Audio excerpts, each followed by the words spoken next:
We now go to Mhairi. Thank you, Madam Deputy.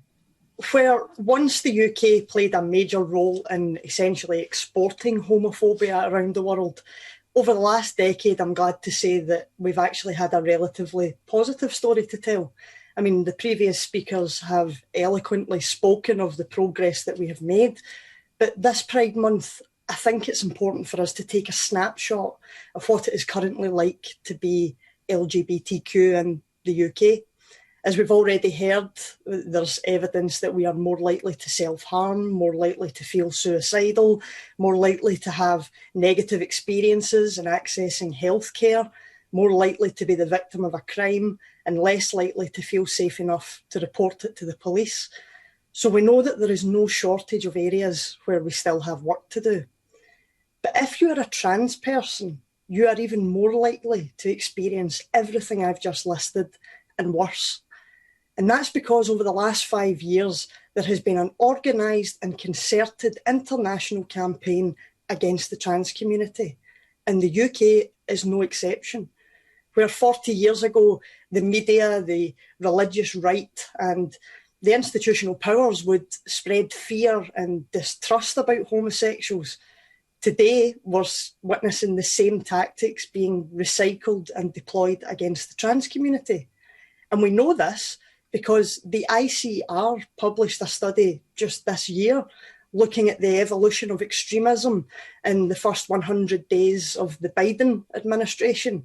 And it found that, and I quote, transphobia has long been one of the most major and ubiquitous narratives around which the far right mobilises, and that transphobia should be recognised as a security concern. We also know it because the Southern Poverty Law Centre in the US noted as far back as 2017 that an annual right-wing fundamentalist event called the Values Voter Summit, where transphobia was openly discussed as a tactic to be deployed because rallying against homosexuals wasn't as effective as it once was.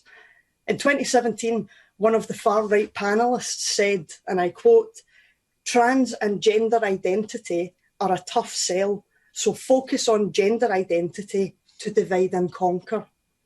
Trans activists need the gay rights movement to help legitimise them. If we separate the T from the alphabet soup, we'll have more success. Now, isn't it interesting that it was around this same time that we seen a swathe of online Twitter accounts seek to establish themselves in the UK and purport to speak for LGB people against trans rights, especially when studies consecutively show that LGB people overwhelmingly support the trans community. Now, this panellist went on to identify a range of potential allies outside of the fundamentalist right who could potentially and be most effectively drawn in. Now, this list is women, sexual assault survivors, ethnic minorities who value modesty, economically challenged children, and children with anxiety disorders. So as with all far-right recruitment tactics, a minority has been targeted and hatred and distrust are stoked against them by preying upon people's fears. In this instance, by projecting a manipulative and false narrative that there is a conflict between trans rights and women's rights, when the truth is we are battling the same problems and the same patriarchal beast. Trans people are just as likely, if not more likely, to experience poverty, crime, and sexual violence. So looking at the UK, we can see what was advised at this right-wing event playing out. We see self-prescribed organisations and blogs that have already been mentioned projecting things which are factually and scientifically incorrect. We see trauma and poverty being treated as a recruitment tool. We see attacks against women organisations and rape support crisis centres for daring to be trans inclusive. But worse yet, we see a media in this country that continually platforms and projects these hateful, disproportionate views uncritically. Now, I've always been clear that in order to progress, you have to give people the space to educate themselves and to ask the ignorant questions without fear of repercussion. Otherwise, nobody moves forward. But this has to be done respectfully and on the terms of those who are affected most. And that is not what's happening with the trans community. And that alone speaks volumes.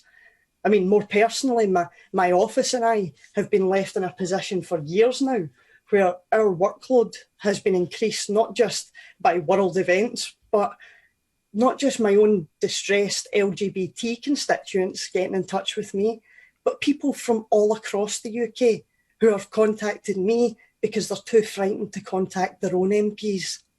These are constituents of Tory MPs, Labour MPs, and I'm ashamed to say SNP MPs.